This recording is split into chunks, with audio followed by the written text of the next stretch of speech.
नमस्कार। आज मंत्रिपरिषद में 18 विषयों पर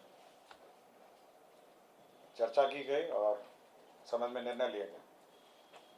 सबसे महत्वपूर्ण निर्णय राज्य में शिक्षकों की बहाली के संबंध में लिया गया।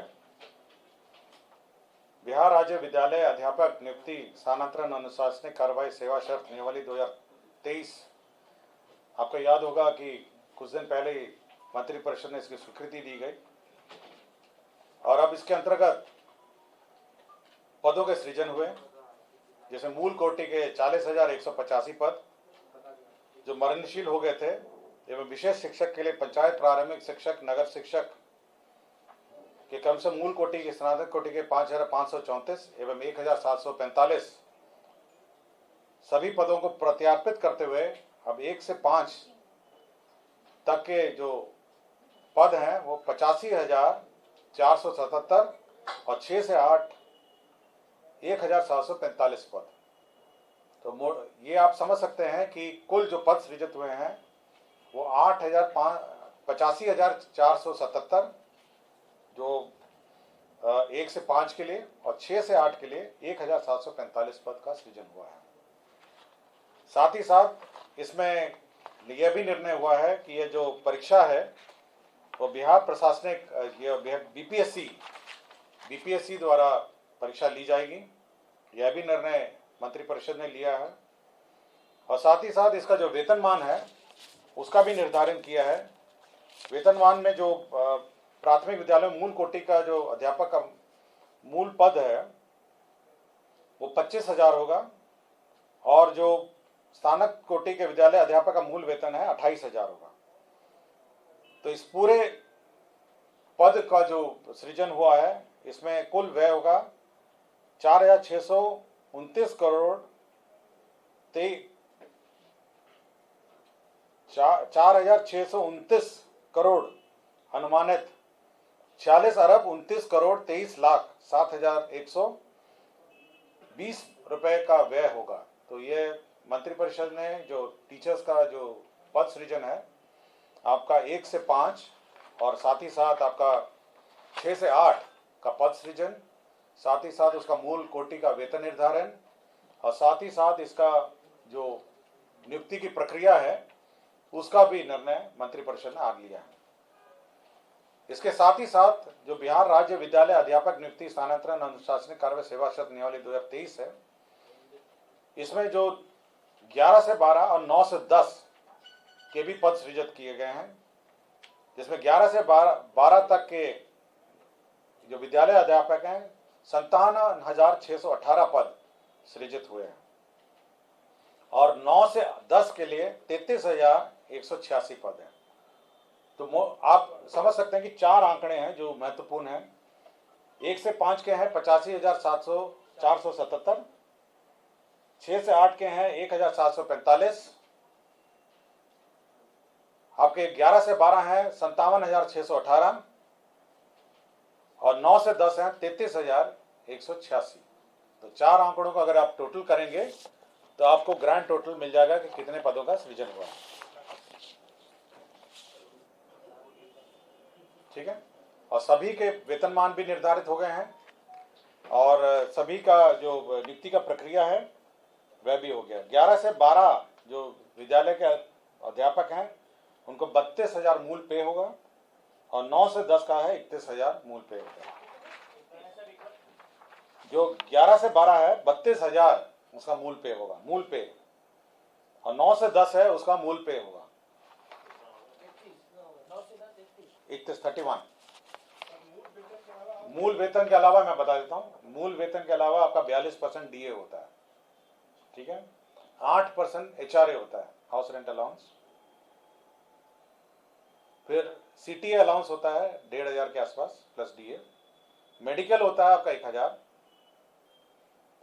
इसके अलावा आपका पेंशन कंट्रीब्यूशन होता है। पेंशन में जो कंट्रीब्यूशन है सरकार देती है वो भी सरकार देती है और उसके बाद ग्रॉस सैलरीज का निकाला जाता है। तो डीए एचआरए सीटी जो सरकारी ना आम जो नॉर्मल हमारे सरकारी कर्मचारी और पदाधिकारी का जो व्यवस्था है वही रहेगा। सीधा ट्रेजरी से, राज्य के कोष से सीधा वेतन मिलेगा, और जो पेंशन की जो नियमावली है और पेंशन की जो व्यवस्था न्यू पेंशन स्कीम में है वही पेंशन इन पर भी लागू होगी। तो ये एक महत्वपूर्ण निर्णय है जो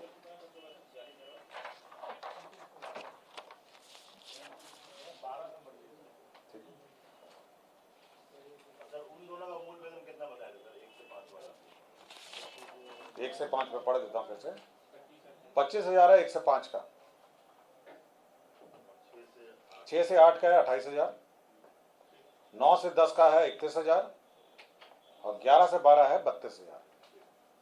अब इस पे आप 42% डीए जोड़िएगा, 8% एचआरए जोड़िएगा, फिर सीटीए जो होता है 1,500 का वो जोड़िएगा, फिर इस पे डीए और जोड़िएगा, फिर मेडिकल 1,000 जोड़िएगा, उसके बाद आपको नेट सैलरी आएगा।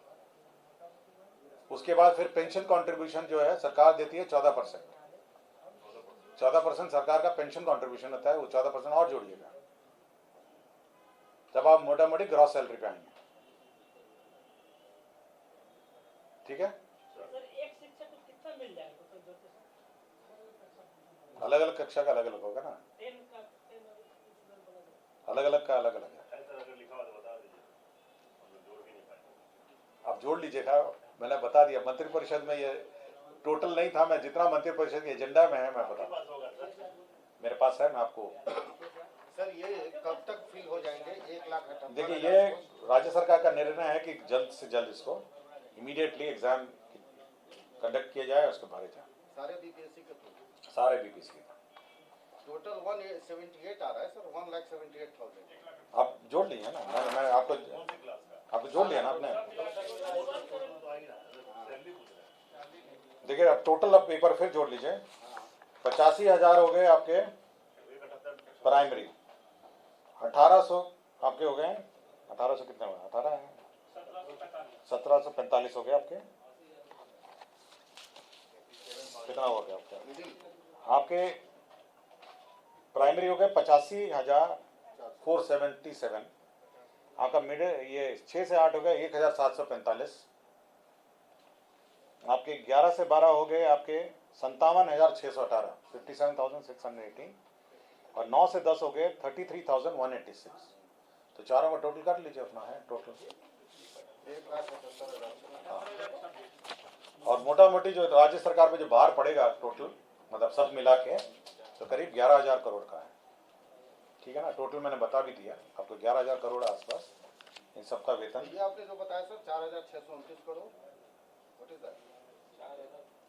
एक आपने बताया टोटल कौन सा? हाँ टोटल मैंने बताया ना आपको, 4,000। अनुमानित है 46,029 करोड़ अनुमानित है, अरब 29 करोड़ 23 लाख है एक अनुमानित ये है। और दूसरे में आपका अनुमानित व्यय मैं बता देता हूँ कितना होगा, 5,994, 59 अरब 94 करोड़ 22 लाख 24,000, दोनों जोड़ लीजिए। ठीक है,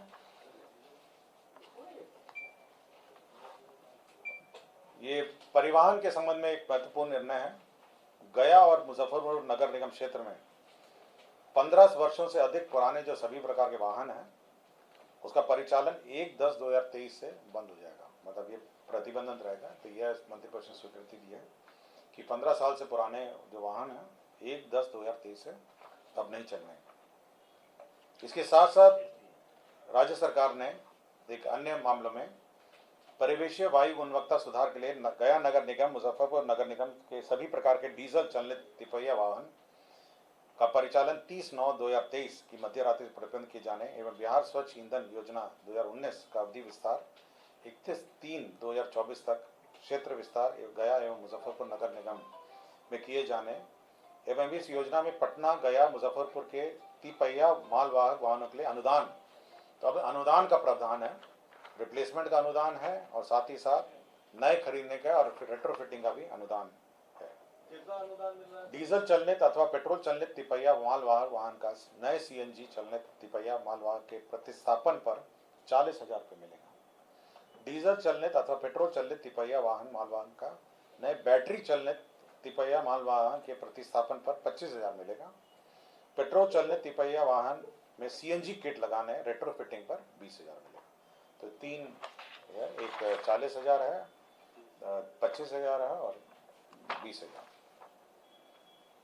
शिक्षा विभाग का एक अन्य मामला था जिसमें अल्पसंख्यक शैक्षणिक संस्थाओं में दर्जा देने का यह व्यवस्था की गई है। जो अल्पसंख्यक शैक्षणिक संस्था है इसके लिए शिक्षा विभाग को प्राधिकृत किया गया है, लेकिन शिक्षा विभाग प्राधिकृत मतलब अप्रूव करने के पूर्व अल्पसंख्यक कल्याण विभाग से अनापत्ति संचिका में लेते हुए यह अनुमान्यता निर्गत करेगी।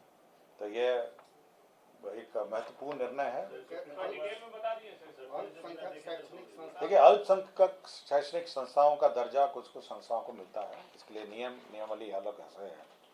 आपको जानकारी होगा कि इसके लिए अलग से नियमावली भारत सरकार की भी है, और ये national commission for minority education institution act 2004 का एक एक्ट है, the national commission for minority education institution act 2004। इसके अंतर्गत प्रावधान है कि कैसे अल्पसंख्यक संस्थाओं को कैसे मान्यता दी जाए। तो हाँ, ये अल्पसंख्यक ये जो स्कूल्स हैं, माइनॉरिटी स्कूल्स हैं, क्रिश्चियन स्कूल्स हैं, ये सारे स्कूल्स हैं जो स्कूल्स हैं। नहीं, कोई अप्लाई करेगा कि हम अल्पसंख्यक संस्था हैं, हम लोग हाई स्कूल चलाना चाहते हैं, हमको अल्पसंख्यक संस्था का श्रेणी का दर्जा दिया जाए, अल्पसंख्यकों के विशेष के लिए है, तो उसमें ये प्रावधान है, ये एक्ट जो एक्ट